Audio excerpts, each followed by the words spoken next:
What's up, fellow music nerds? Matrix here, and you're locked into the Matrix Music Review Podcast.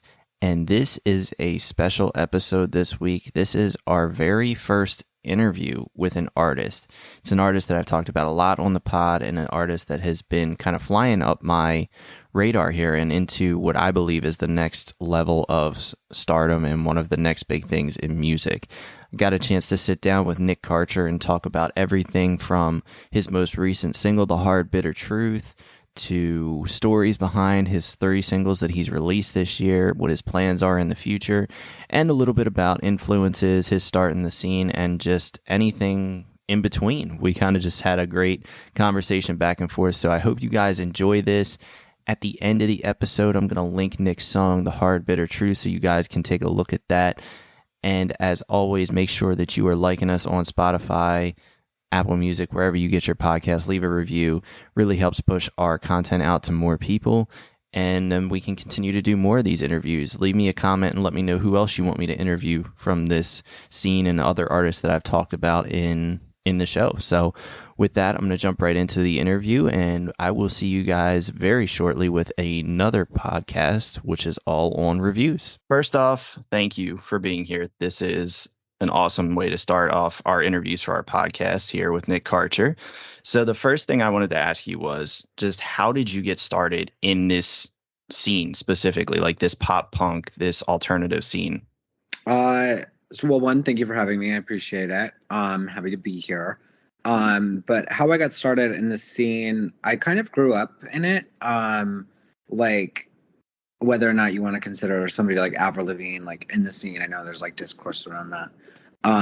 But that was like my favorite artist growing up, like with the first artist I fell in love with. She kind of like inspired me to make music and kind of got me into the thing. And then middle school was like Mayday Parade for me. So I have always wanted to be an artist.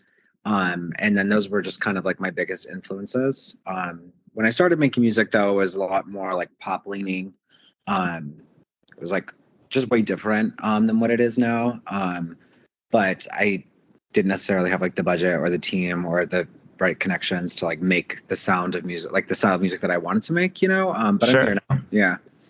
Sure. And I love that you say that, like, you just continue to grow with it. That's kind of what draws me to people in music, is that they're always continuing to grow, and you never know kind of what route you're going to go down. But you kind of answered my question there about inspirations with Avril there.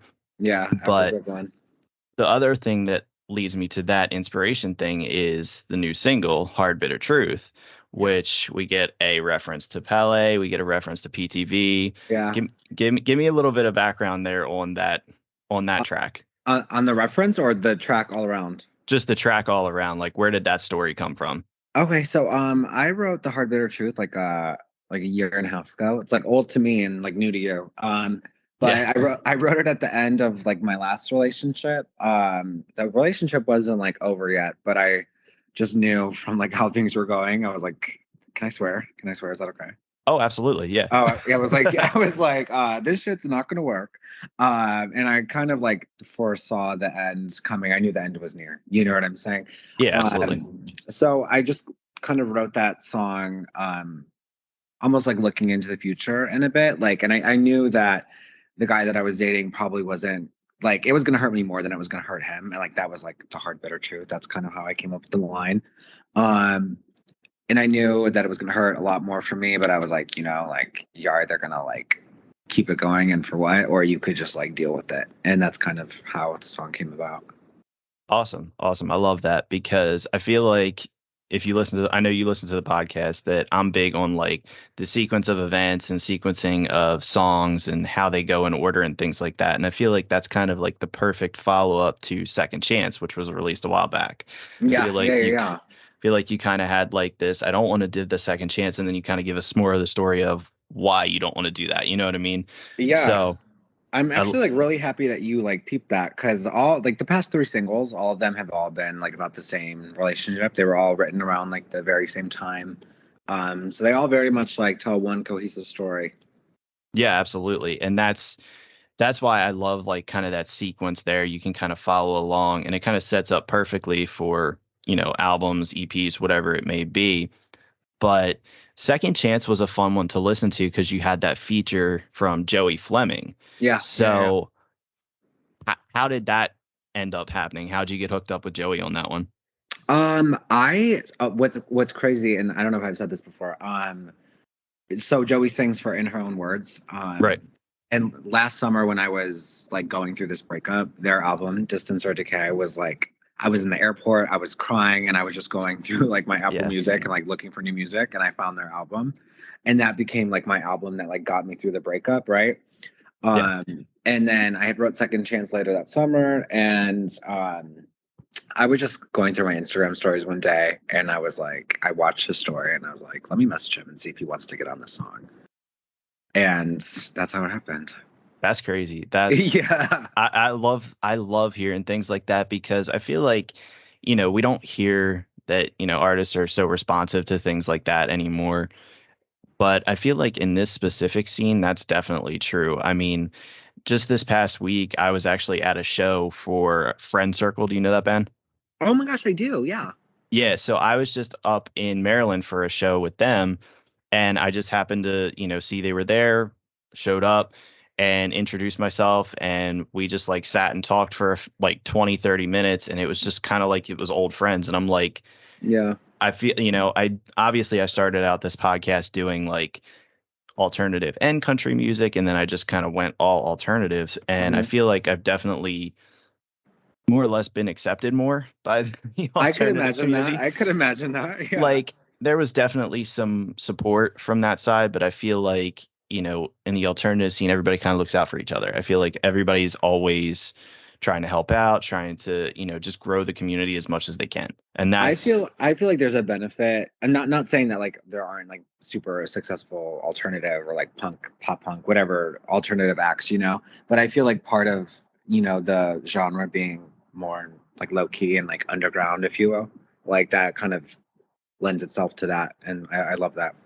Yeah, absolutely. I mean, I feel like every time I'm at a show, whether it's a big venue, small venue, whatever it is, I don't really feel like I have to worry about anything, Right. You can go alone and have a good time, Exactly. And that's basically what it was. I was at this Friend Circle show and it was just kind of in a brewery. I had somebody with me, but they stayed out in like the tap room. And then I was in at the show and it was just like, nothing could happen. Nothing That's bad was dope. gonna happen. I've never listened to them. They literally just popped up on my Spotify, and like my fans also like on my page, and I was like, looking at it, and I was like, I should check them out. Yeah, they're actually from New Jersey. They're two really cool guys. I Oh my met God. Aaron. Yeah, I met Aaron and Zach, and then Nick's their. I think he's their bass player, but really cool guys, really down to earth. And if you're loving that pop punk sound, you love kind of like a Blink 182 sound. They got that sound, and they're one of those artists just like yourself that I really feel pretty passionately about. That they're on that next wavelength. They're going to start to blow up pretty soon. Yeah, I'm gonna check them out. I've been seeing them. I've been seeing their name a lot.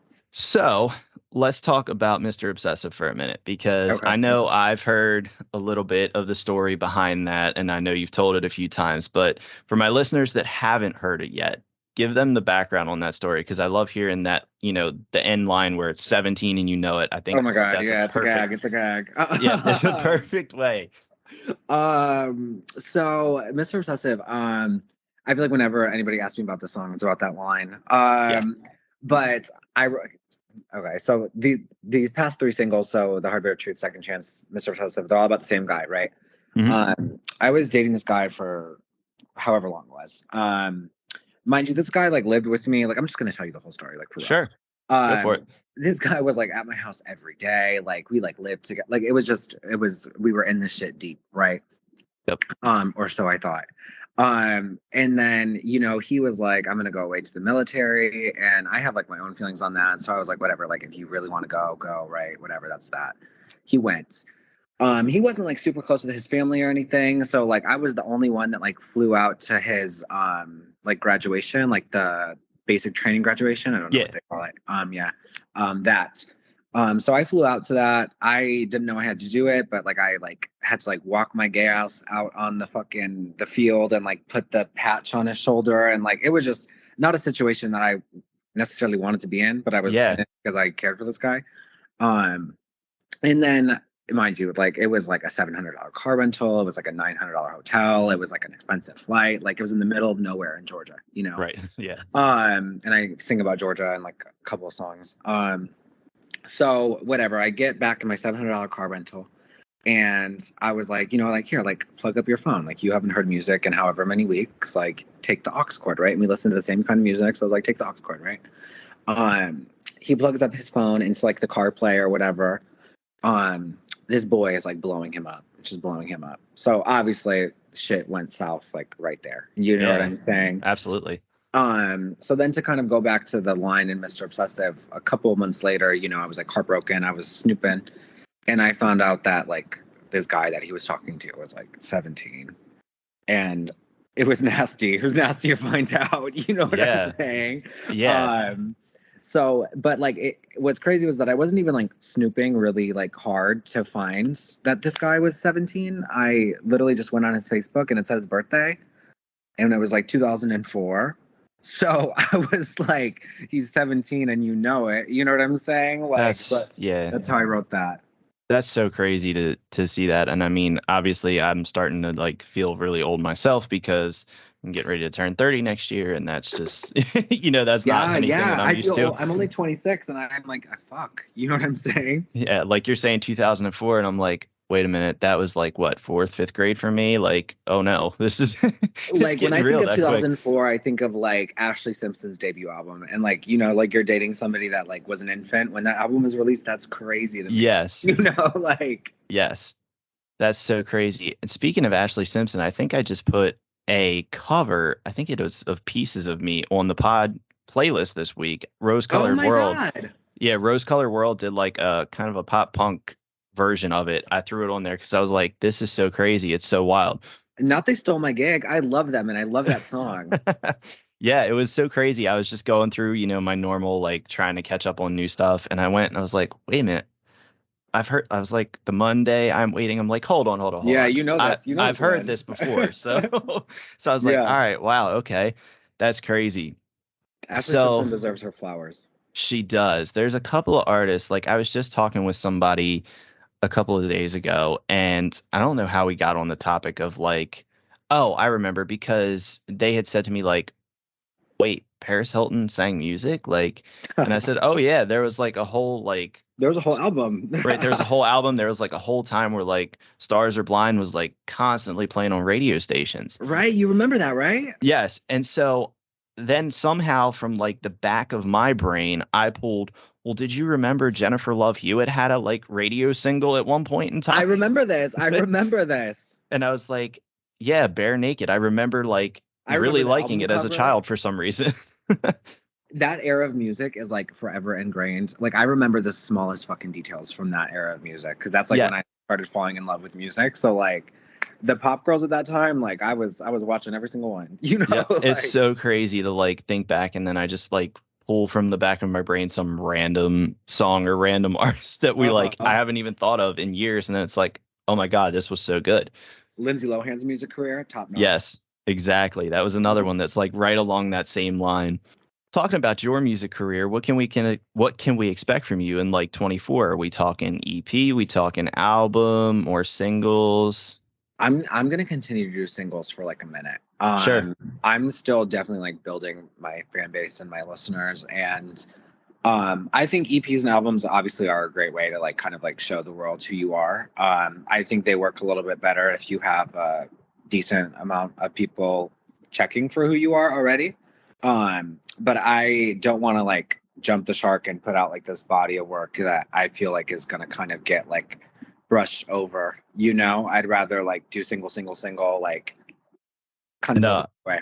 Absolutely, I get that. I mean, I definitely feel like we're kind of in an era where we're almost in like this music overload. I mean, I definitely feel that as, you know, somebody that loves music as much as I do. It's hard to keep up with all the new albums, all the new singles, everything that comes out. And then, you know, from a critic standpoint, if I can call myself that, you know, to have to like formulate an opinion, you know, and get it out there before the next big thing comes out, it's way too difficult to do. So I totally understand just putting singles out. I actually think that's a great idea. And I like when artists do that too, because it does keep it fresh in your mind and keep it fresh in your head.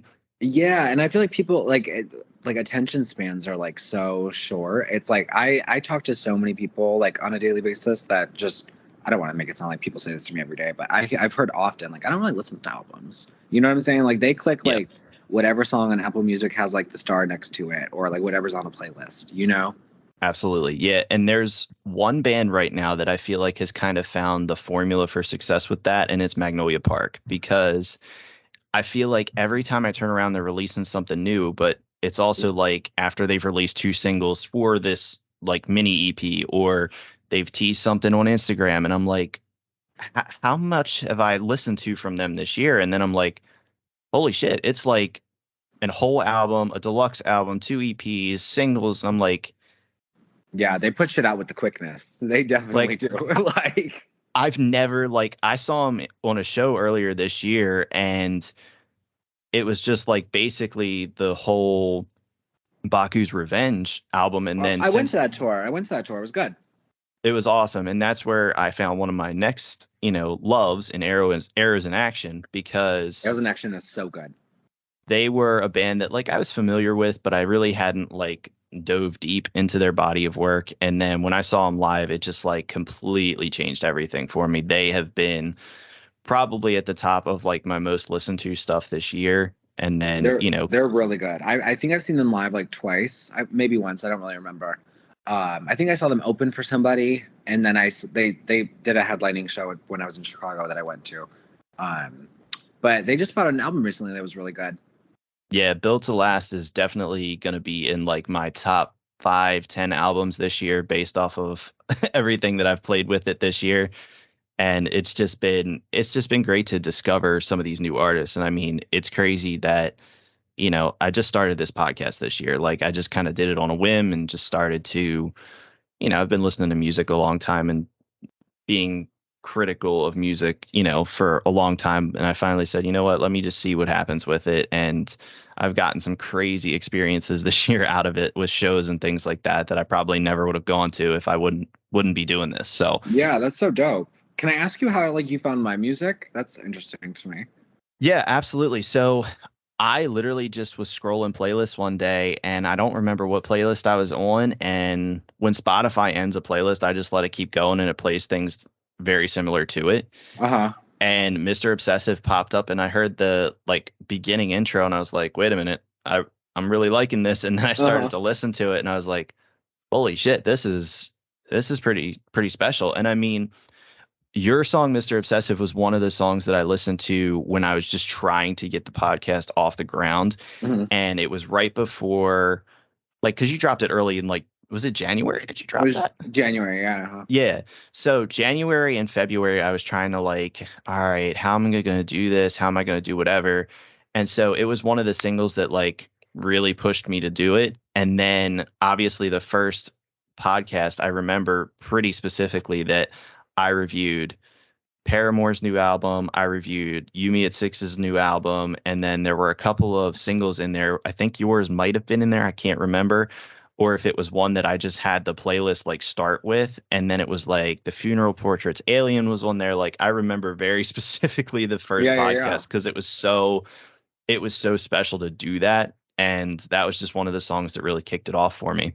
Well, I appreciate that, and I love that like you have that memory with it. And I appreciate like you being like so like I know a lot of like people like as soon as they see my look or my vibe or hear how I talk or how I sing, like it's like I'm immediately kind of like written off as like inclusive as like this genre is. It can be very like the opposite, you know? So I appreciate that. Oh yeah, absolutely. And that's, I don't have any hesitations listening to anybody. I mean, right. If the music's good, the music's good. Music's good. The music's good. People are good. People are good. That's really all there is to it. That's all there is to it. So it hits. Exactly. So can we expect any tours or shows in the future? Maybe is there an act that you want to tour with? I want to do some shows next year. I have a couple more songs I want to get out before the end of this year. I have a couple more songs that I wrote about this guy or whatever that I kind of want to get out and kind of like close this chapter. There's a song called Blame It on the Universe that I'm going to put out. And then a song called It Was Never That I'm going to put out. And then next year, I kind of move my sound into a more like gothic metal-y kind of vibe. Yeah. So I definitely am going in not an entirely different direction, but I'm definitely going to progress the sound. Because I feel like, right now I pretty much only put out like love songs or like heartbreak songs. And it's like, those are like a staple in the genre and whatnot. And like I fuck with them. Like that's like my whole playlist. But there's a good chunk Right. of my playlist that is not that. And I have a lot more that I want to say just in terms of like the world. And I'm very like anti-religion and like there's shit that I want to say that I want to talk about. So I'm gonna move my music in that kind of direction. But I want to do shows next year. I just need the material to do the shows. And to answer the question, I would love to do a show with Taylor Acorn. I would love to do a show with Bring Me to the Altar. Or Meet Me at the Altar. Sorry, I was thinking Bring Me the Horizon. And yeah. No, you're good. Yeah. And then Avril Lavigne. Obviously, that's like a far-fetched idea, but Avril Lavigne.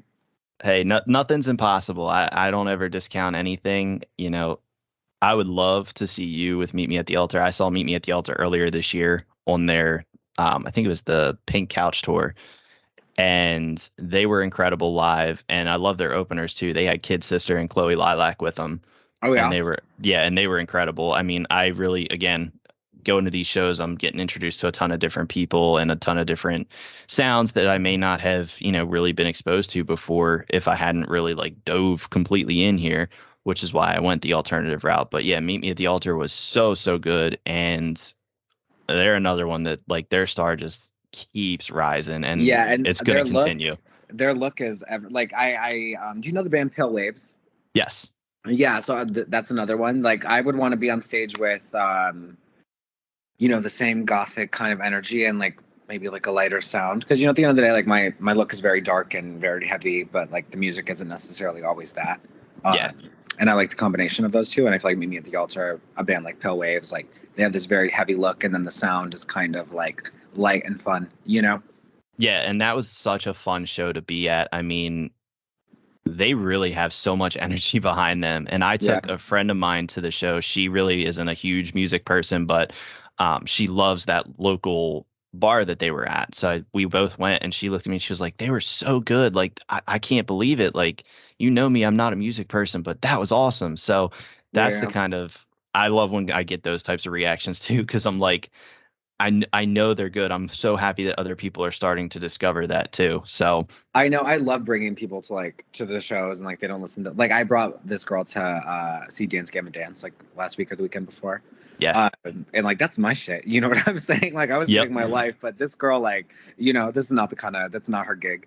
But we were like leaving and she was like, that was fucking awesome. I was like, yeah, girl, like this shit's fun, like.